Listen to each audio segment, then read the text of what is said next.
Thank you, Emily and Michael, and it's a great honor to be here with all of you today. Thank you for coming out in the cold to join our conversation. Oh, I've got to click here.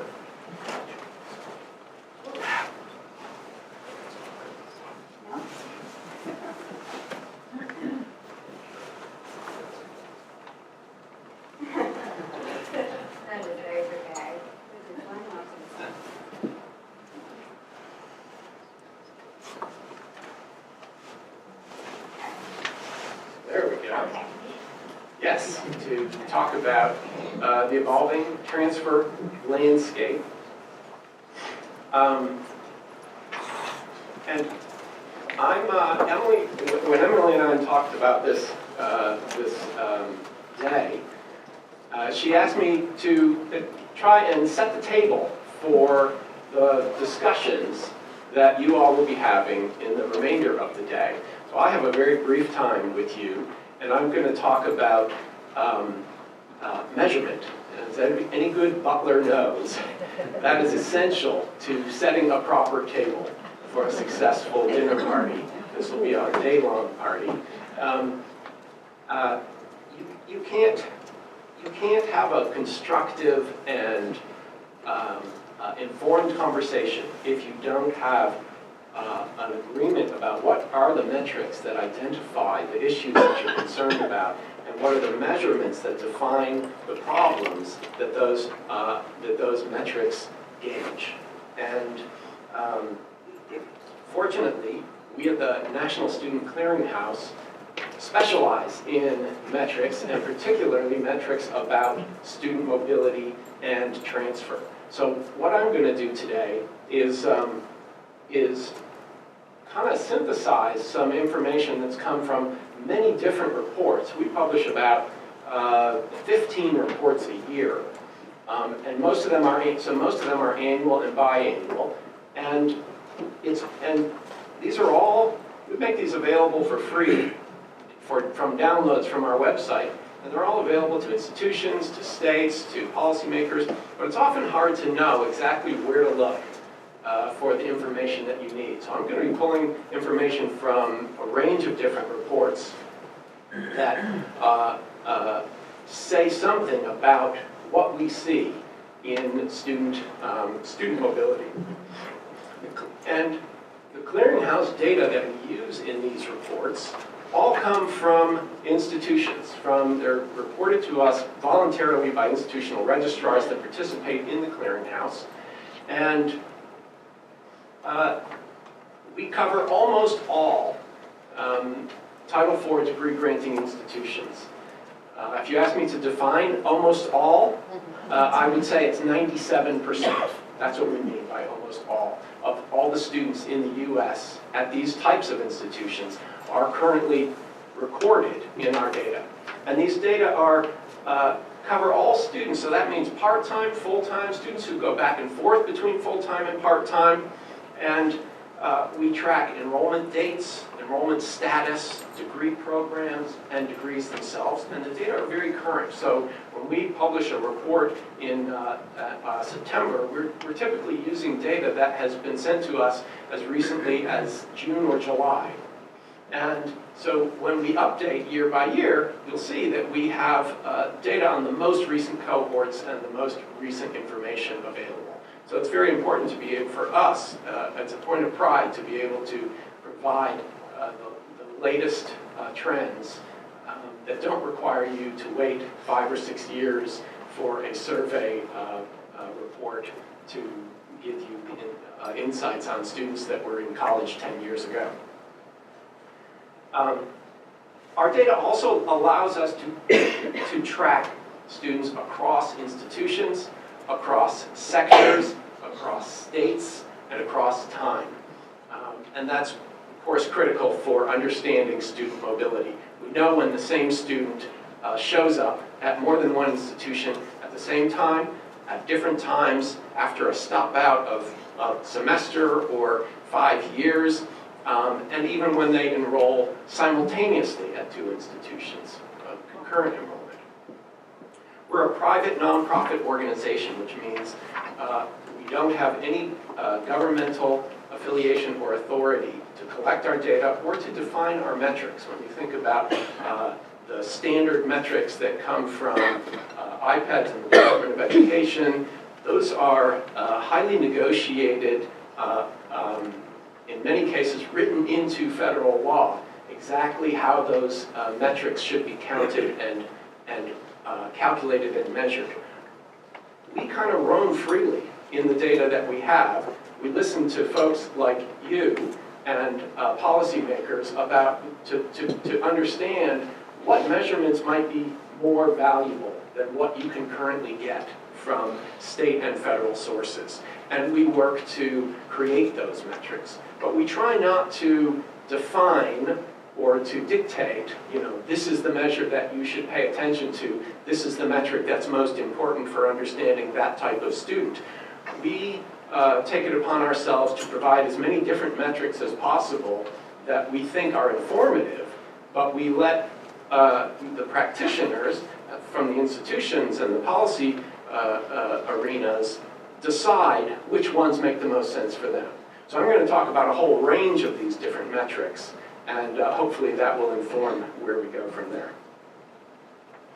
So first off, it's important to understand that student transfer, as Michael was saying, is part of a much larger phenomenon of student mobility. When we talk about student mobility, we basically mean any time a student enrolls at one institution and either at the same time or at some later time enrolls at a different institution. Very different from the kind of traditional vertical transfer where you're really just talking about students who start at a community college and later transfer to a four-year institution to complete a bachelor's degree. When we study mobility, our most recent look at this was students who started in the fall of 2008, so first-time college entrants at any institution across the country. And we tracked them for 6 years, and we found that almost 40%, as Emily said from a recent report, this is a little bit more up to date, 37% had attended 2 or more institutions within that 6-year period, and before earning a bachelor's degree. Okay, and that 37% is surprisingly consistent, regardless of what type of institution the student started in. So again, it's not just students who start at community colleges who are mobile. It's slightly higher for them, 39.5% if you started at a public 2-year institution. But if you started at a 4-year public institution, a 4-year, it's 36.5%, it's almost the same, 37%. And a 4-year privates, it's only slightly lower, 34%. So mobility is pervasive, regardless of where students start. And almost half of those students who transferred did so more than once. So students are not just transferring to one institution and staying there, but they might be going to another institution for one course or one semester and then coming back to their starting institution, or moving on to a third or even a fourth institution. And that's just within the first 6 years, which we know is not really long enough, because transferring and trying to transfer individual courses and credits extends the length of your degree program. So this is just one kind of snapshot. 6 years is a convenient window, but there's a lot more transfer that actually takes place beyond the 6-year window. And the other problem with this metric is that it includes a lot of students in the denominator, students who start college, who in a sense are one and done. They never even have a chance to transfer. If you start college and you drop out after your first semester, that's kind of, it's almost unfair to say, well, that's a non-transferring student. That's a student who really didn't stick around at all at any institution. So another way to look at it is to measure the mobility of successful students rather than starting students.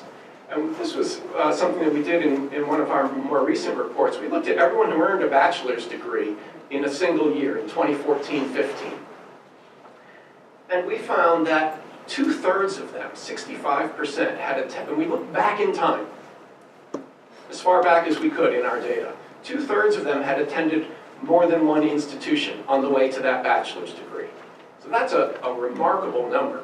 about that shows how much students are engaging in more than one institution. Successful students, so we typically think of the successful students as the ones who are the most focused, the ones who are the most traditional, the ones who are going to, and the same is true, again, it's not just the non-traditional older students who are moving around.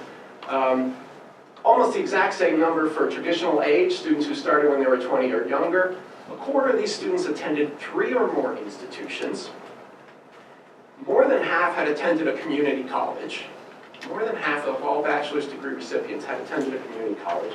20% had actually earned an associate's degree before earning a bachelor's. 1 in 5 bachelor's degree recipients had a prior associate's degree. 40% had at least one stop out. And even if you look at associate's degree recipients, so another population, we don't normally think of transfer as part of an associate's degree program, but in fact, 46%, nearly half, of all students who succeeded in earning an associate's degree had attended more than one institution on the way to that associate's degree. 46%, and 52% there, again, had at least one stop out. So the broader phenomenon, again, is about student mobility in general, and stopping out and coming back is often linked with mobility, because the longer you spend, the more likely the kind of life gets in the way concerns will lead you to find that a different institution is the place to be now to meet your current needs. I also like to point out that transfer and mobility is much more than just the traditional vertical, starting at a 2-year and transferring to a 4-year institution. When we look at where students start and where they go in terms of just from a 2-year to 4-year or 4-year to 2-year, surprisingly we find that community colleges are as much a destination for transfer and mobility as they are a source or an origination point. For students who started at 2-year institutions, that's on the left, they're more likely to transfer to a 4-year when they transfer, but not by that much. 24% of the transfers go to a 4-year institution, 24% of the starting cohort, 15% go to another 2-year institution. So you add those up, that's that 39%. Students who start at a 4-year institution, when they move to a different institution, they're equally likely to go to a different 4-year institution or to a 2-year institution. And only a tiny bit, so some of that 2-year, 4 to 2 transfer is kind of what we might call summer swirl, students who will go back and take a summer course at a community college after their first year and then come back to their starting 4-year college. But that's only about 3 percentage points of that blue bar on the right. Nonetheless, students who start at community colleges, we know that community colleges are a huge source of access for underrepresented and disadvantaged students in this country. Now, most of you will know from data about the diversity of students who are enrolled at any given point at your institutions or in your sectors. When we look at actual access from high school, when we track students in our high school benchmarking report, we looked at, in this case, all the students who graduated from high school in 2014, and asked how many of them went to college and what type of college did they go to. We broke this down by the poverty level of the high school, so not specifically student level poverty, but if you attended a high poverty high school, it should be no surprise that you're less likely to go to college. And here we're talking about any enrollment in college in the first 2 years after graduating from high school. 2 years is important because most of the times when you look at access statistics, people are talking about how many students graduate from high school and enroll in college immediately the next fall. We gave them up to 2 years, and we find that particularly those bars on the left go up a lot higher when you give students more time, up to 2 years after high school graduation, to enter college. but we still find that far more of them go to two-year colleges than to four-year. So half of the students who went to college from a high-poverty high school started at a community college, compared to only about a quarter of the students who went to college from a low-poverty high school started at a community college. So absolutely, the traditional, if you're concerned about students from disadvantaged schools having access to not just college, but to a bachelor's degree, you have to pay a lot of attention to the community, the traditional notion, community college to bachelor's transfer. And so I'm going to talk a lot about that today. Yes. We know that this pathway is inadequately measured by traditional metrics. IPEDS until recently only tracked first-time, full-time students, a very small percentage of students who start at community colleges. And they also only track the number of students who transfer, even that, not consistently, but they don't follow that transfer through to completion. So understanding how many of those transfer students succeed is simply not possible. There's some voluntary reporting through SAM and the Voluntary Framework of Accountability and through states. But again, those are inconsistent, and many students transfer across state lines, something else that we're talking about today. So one of the problems, one of the challenges is there are many ways to measure, because it's such a complex phenomenon, student mobility and transfer, and there's no clear agreement about which are the best ones. So here's one way. If you start with students who earned an associate's degree, and you ask, how many of those went on to complete a bachelor's degree? This is a report that we published just this fall. And we looked at all the students who earned an associate's degree in 2010-11, and we gave them a 6-year window after the associate's degree, and said how many of them completed a bachelor's degree within 6 years after the associate's. And what we found nationally was that 41%, that's that blue bar on the left, had actually earned a bachelor's degree. 41% of all associate's recipients. And another 25% had enrolled at a four-year institution after the associates, but hadn't yet completed a bachelor's degree. So surprisingly, 2/3 had at least enrolled at a four-year institution. But the numbers are much lower, and I'm sorry, you probably can't see this very well. So the darker bars are the U.S. Total U.S. average, and the lighter bars are the New England states. And you'll see that across the board, the numbers are lower by about 5 to 10 percentage points for New England states. So students who, and that's based on what state did they earn the associate's degree in, but then we're measuring the bachelor's degrees no matter where they earned it. So if you earned your associate's degree in Massachusetts and you completed a bachelor's degree in Pennsylvania, we're counting that as a successful bachelor's from an associate's degree, in this case from New England. So 36%, 5 points lower than the national average. 36% of those who earned an associate's degree finished a bachelor's from New England. An associate's degree from New England, finished a bachelor's anywhere within 6 years. And another 23% had enrolled at a four-year institution but not completed a bachelor's degree. So it's a total of 60% had at least enrolled at a four-year institution. And then we break this down by age because it makes a big difference in terms of the success rate. The younger you are, the more rapidly you earn your associate's degree, the more momentum or on track you are likely to be. And we find that students 21 and under, it's actually 80%, will enroll at a four-year institution after earning a bachelor's degree. And 61% nationally will actually earn a bachelor's degree. Remarkably high, I think, for most people. But again, it's only 53% for the New England states. If you're over 24 at the time you earn your associate's degree, it's far lower. So only about half as many of those, 32% nationally, will earn a bachelor's degree within 6 years. And in New England, that's 28%.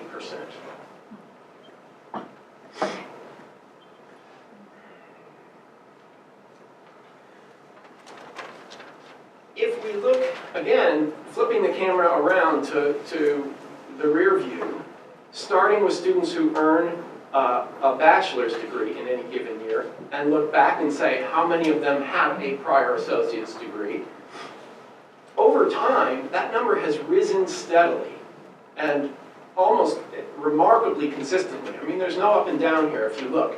The blue bars are the total number. In 2011, so if you earned a bachelor's degree in 2011 anywhere in the US, 274,000 of those bachelor's degrees had recipients had a prior associate's degree. And that was 17% of all bachelor's degrees awarded. And that number, that percentage has gone up to 21% in the most recent years. So students who earned a bachelor's degree in 2016-17, 21% of them had an associate's degree, and 391,000, almost 400,000 bachelor's degrees who had a prior associate's.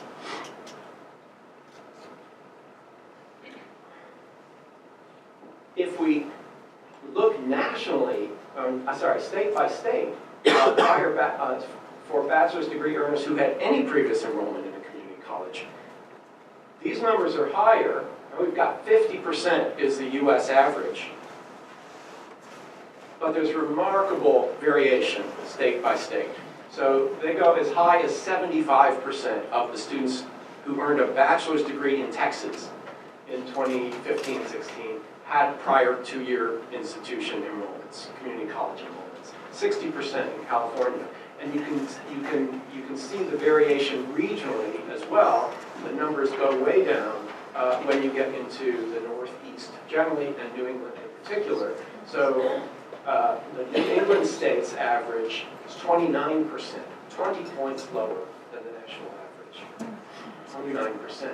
And I don't know, you probably can't see even when I blow this up a little bit, but that's 24% in Rhode Island, 34% in Connecticut, 27% in Massachusetts. What? Okay.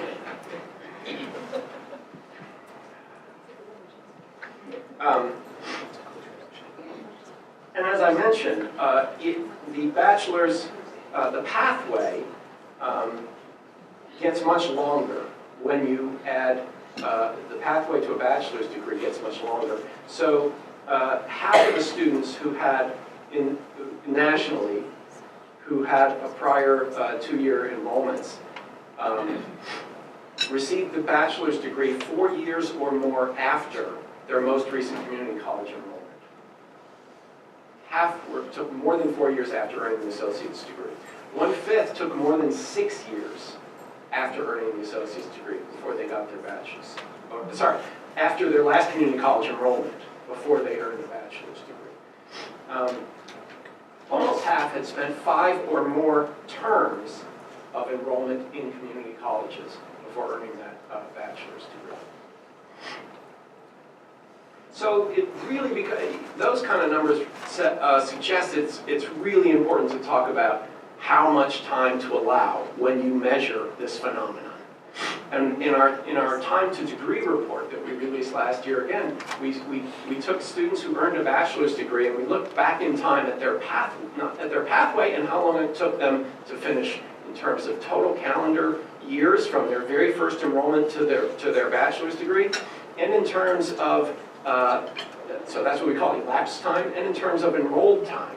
How many, so if you throw out the stop-outs, how many actual kind of academic years of full-time equivalent enrollment led to that bachelor's degree. And what you find is that every additional component of community college enrollment increases the amount of time it will take you on average to complete your bachelor's degree. So if you had no prior two-year enrollment, the average is 4.8 total academic years of enrollment, almost 5, and 4.5 calendar years of total elapsed time.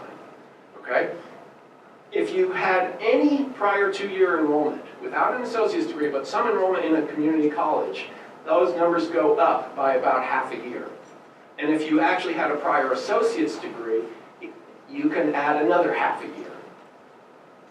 Okay? So, yeah. So did you say this is adjustments for the enrollment status at the baccalaureate? Yeah, in the enrolled time, where we talk about academic years, that's our estimate of a kind of full-time equivalent academic year. So we can, if you were half-time for 2 semesters, that's considered, we count that as half a calendar year. So that's really a kind of full-time equivalent academic year. Yeah. So it's almost, really? Okay. All right. So, but many of these students, many of the students who started at community college don't even intend to transfer.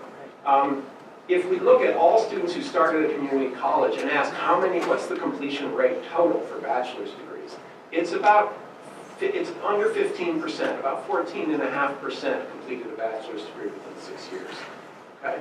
And that's about evenly split between those who earned an associate's degree first and those who went straight to a 4-year college without an associate's degree. You're equally likely to be still working on it. Look at that 15%, the orange there, still enrolled after 6 years, as you are to have actually completed a bachelor's degree after 6 years.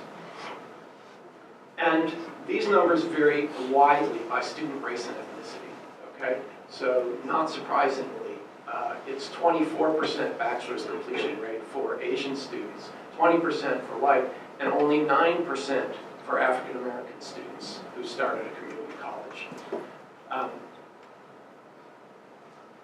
Over half of those students, if you look at that second column, over half have left college. They're no longer enrolled after 6 years, and they have no degree for African Americans. And that's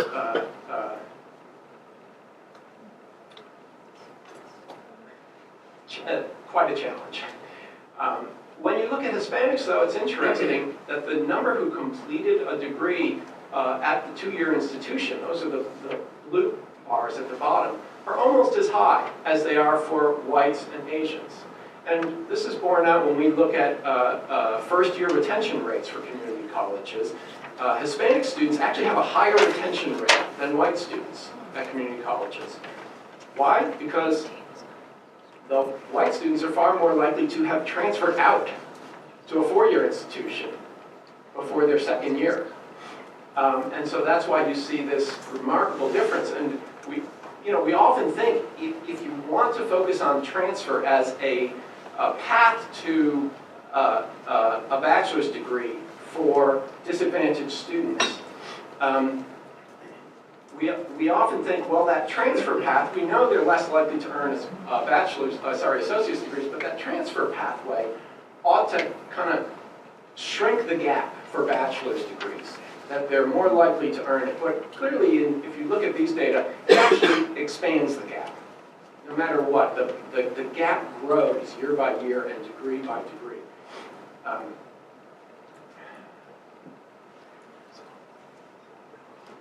Okay. So among those who transfer from a community college, in other ways, we've talked about students, starting with students who start, and then students who finish. What if you just focus on the students who actually transferred, and say how many of them earned a bachelor's degree? Well, when we did this, and we gave them 6 years after the point of transfer, we found that about a third who transferred had an associate's degree before they transferred, and about 42% had completed a bachelor's degree within 6 years. So we call that the transfer with award rate and the transfer out bachelor's completion rate. Yeah?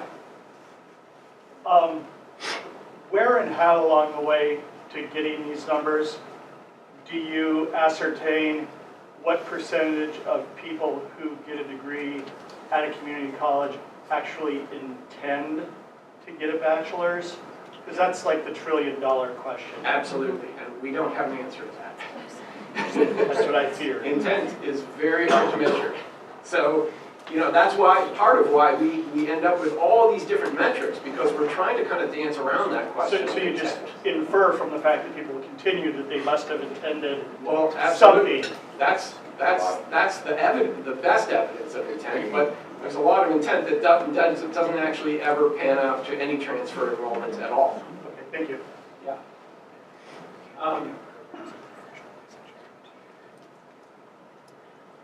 So those two metrics are part of the new metrics for institutional effectiveness that Clearinghouse Research Center has developed in collaboration with John Fink and the Community College Research Center.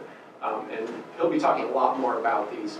Right now, I'm just going to show you that a few numbers from these results from our most recent report that we published in September on students who completed state level results for students who started at community college in the state and completed a bachelor's degree anywhere. So the national average, these are students who started in the fall of 2010, and we gave them 6 years, so the most recent numbers, 13% nationally. And we have 4 of the New England states here. The other 2 didn't have enough community colleges to qualify, but we had, you can see that New Hampshire and Massachusetts are very close to the national average, but a little bit below in Connecticut, and Maine is further down. And about 18% of those who transferred nationally crossed the state line. Yep, I'm out of time, right? Maybe open it up for questions or final comments? So I apologize for the... So will this presentation be posted? Sure, yeah. This actually shows you the cross-state transfer rates by state. Again, you see, if you look at those total transfer out rates of how many students transfer to a four-year institution, New Hampshire, Massachusetts, Connecticut are almost identical in the total transfer rates, but very different in how many of them went out of state. So the transfers out of state from a Massachusetts community college are much lower than the transfers out of state from a New Hampshire or Connecticut community college.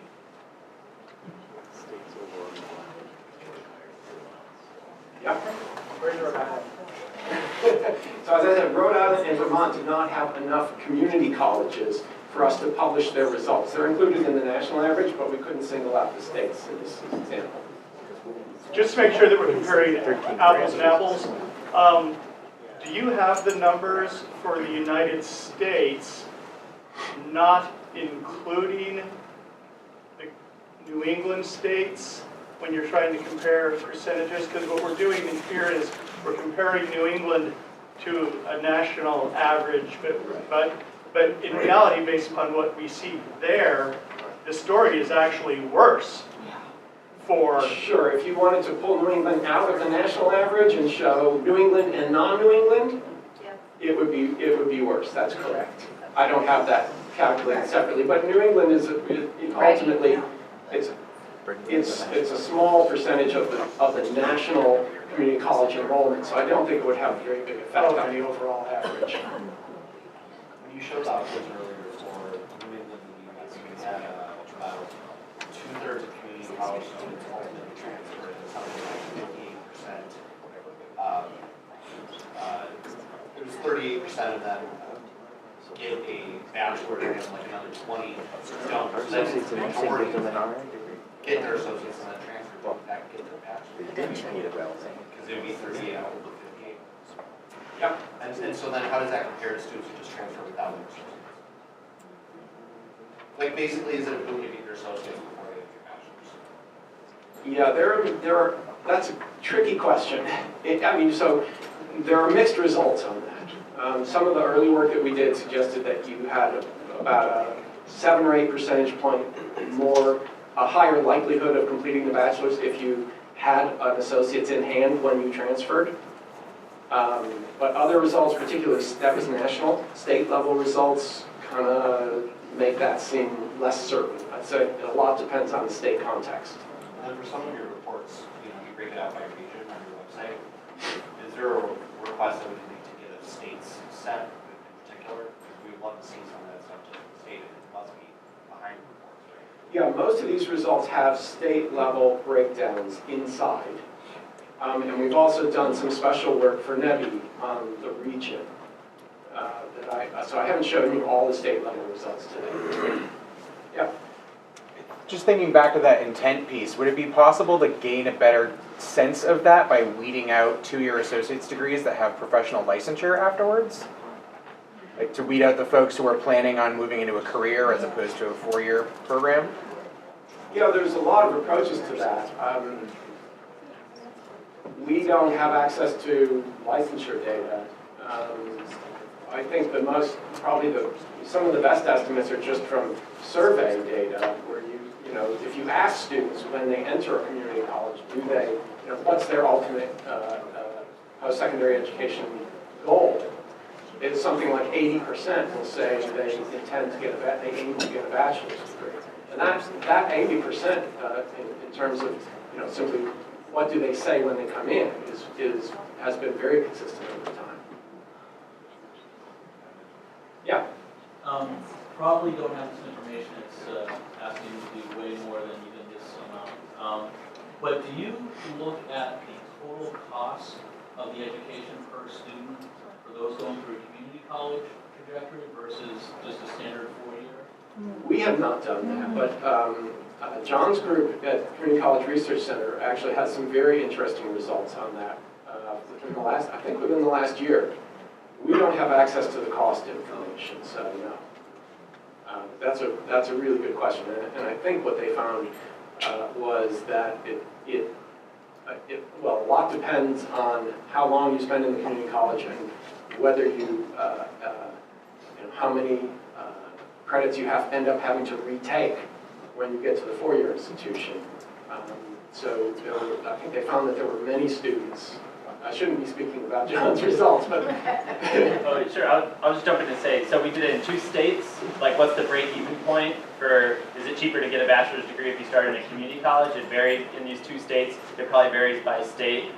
In one state, you know, a student could lose like up to 40 credits and still make it out cheaper by starting in community college. The other state was more like 20. So yeah, it's much cheaper to get a bachelor's from a community college. Not a very surprising finding. yes. When you count the associate degrees, are you including the ones that are rolled into high school program? Yes, when we count the associate's degree. So dual enrollments are in and out of various parts of these reports. I didn't really talk about that. So generally, so when we do say the look backs, when we say students who earned a bachelor's or an associate's degree, if you earned a bachelor's, how many had prior community college enrollments, we're including dual enrollments in that. But if we're looking at, say, the students who start at a community college, we're saying start after high school, so we're not including. So yes and no, you kind of have to read the footnotes on the reports to make sure you know about the dual enrollments. But for the most part, you know, there's still a relatively small part of the phenomenon, maybe 5%.